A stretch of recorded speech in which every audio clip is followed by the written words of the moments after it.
G'day, Nathan and Brett here from SQH.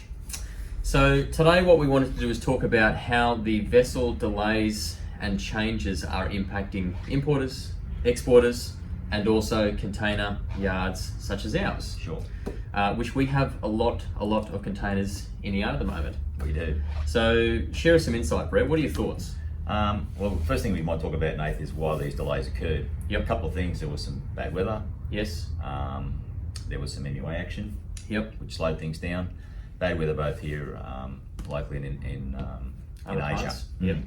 So vessels got delayed, which then added the congestion, I believe, in Sydney. Yep. Which we don't have a direct experience of, but we're told of.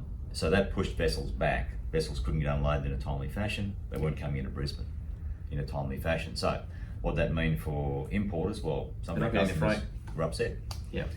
Were running themselves out of stock, which I was talking to one manufacturer yesterday. 4 days they had to shut the factory for recently because of delays in deliveries.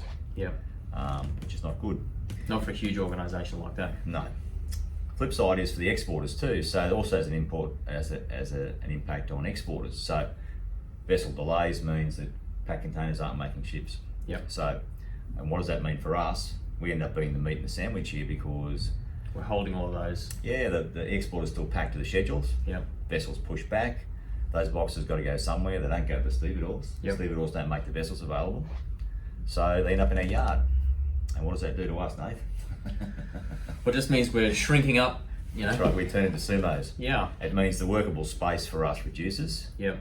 Which is a huge safety concern. So you get safety issues rising, so we've got to manage the yard more closely. Yep. Which also means that our process through the yard, our efficiency through the yard in terms of turnarounds is reduced. Yep. As a result, we get less efficient, we need to throw more trucks. More trucks means more congestion. Yep. More congestion means slower working. Yep. And it becomes a self-fulfilling prophecy. So it's not great for us. And that's sort of the unseen component there that, you know, we're not out of stock, we're just jammed up. Yep. And that's not good. Because essentially you've got, you know, containers that are placed down in laneways where typically they're truck lanes. They're truck lanes. That's right. And there's no way around it. And I guess the other thing we're seeing as well is with some of these MUA concerns, and also with the vessel, the weather delays and so forth. There's been a lot of transshipment changes too. Yes. So rather than, you know, some of our customers that are shipping weekly, that freight might be coming fortnightly. So we get an influx larger in. Bigger clips coming in at once. Bigger clips coming in, and our customers can't take all of those at once as well. So we got a lot another of example. Imports in the yard. So again, the yard jams up. So all these things, these automatic shock absorbers, end up being us basically. A lot of times. Just sitting in that sandwich. And the other administrative thing we've got to do as these vessels push back is obviously change dates.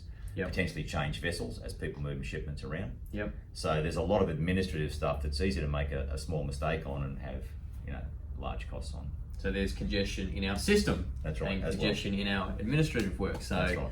Anyway, the purpose of this video today is just to highlight a couple of those things that we're seeing. Yes. We're here to provide solutions, and we continue to do that for our importers and exporters. The good news is, Nathan, I think largely it's starting to clear up now. Yeah. We're starting to get a bit of fresh air here, so the vessels are getting back on schedule. So we hope in the next month or so this will be largely a thing of the past. Yep.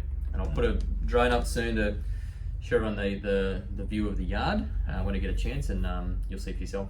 Very good. Thank you. Thank See you. ya. Bye-bye.